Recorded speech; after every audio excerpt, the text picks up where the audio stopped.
knockout ve her bir yerde. Bingo bingo, Petra Godzilla King Kong ha? adios amigo. Savaş anında çığlık hadi go. Bingo bingo, Bizi görünce sıkıntı et ve paniko.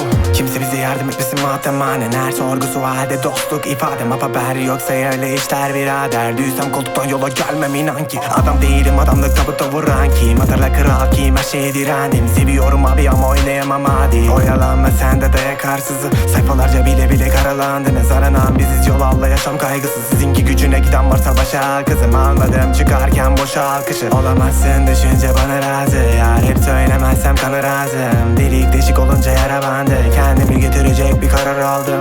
Sokakta düşünce yaralandım. Dostlarım benim için of paralandım. Mezarına tüküreceğim adını andım. Her yerde ismim karalandı. Değişken insanlar defolup gider.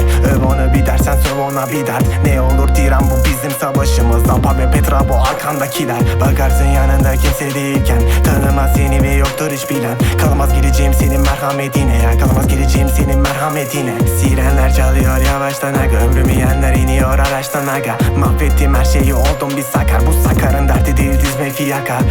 3-5 yapılca eşgal ya ya. Yaptığınız işler leş ya ya.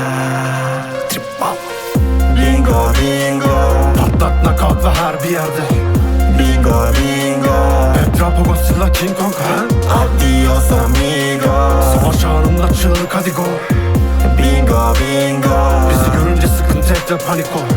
bingo bingo, Patlat knockout ve her bir yerde. bingo bingo, Petra Godzilla King Kong ha? adios amigo. Savaş anında çığlık hadi go. Bingo bingo, Bizi görünce sıkıntı et ve paniko.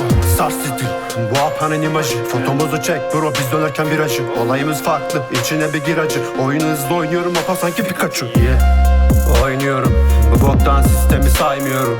Sokakta hislerin kaynıyordur. Sorarsan hissemiz anlıyorum. Petra ile isterim aynı yolu. Onlar oynasınlar bad boyu. Biz İzmir Gediz harbi gettoyuz. İzindeyiz hip hop'un versen tempoyu. Siz tapın yalana burada dert boyu. Geçer hayatta kalma işi bir farklı oyun. Ve kendi bacağında nasıldır her koyun. Vekil millete çalışır o için. Peki illete bulaşanın kafası o biçim. Tekin değil mahallemde harp için. İçindeki iyiliğe paha biçilir ama para yiyen godoman için. Halk alkış tutar hem de o biçim. Abicim dinleyin fetva veriyorum bu bir dis değil. Siz anca yediğiniz kaba pisleyin. Ben kabullenirken hayattan her yedim fiskeyim. Vazgeçmedim burada bir nevi risk denir. Marifet sanırlar LSD ya da viskiyi tarif ederler içmiş gibi bu pisliği. Derler apa sen de kadına sürtük diye bahset. Listede ismin geçer bu değil mi isteğin?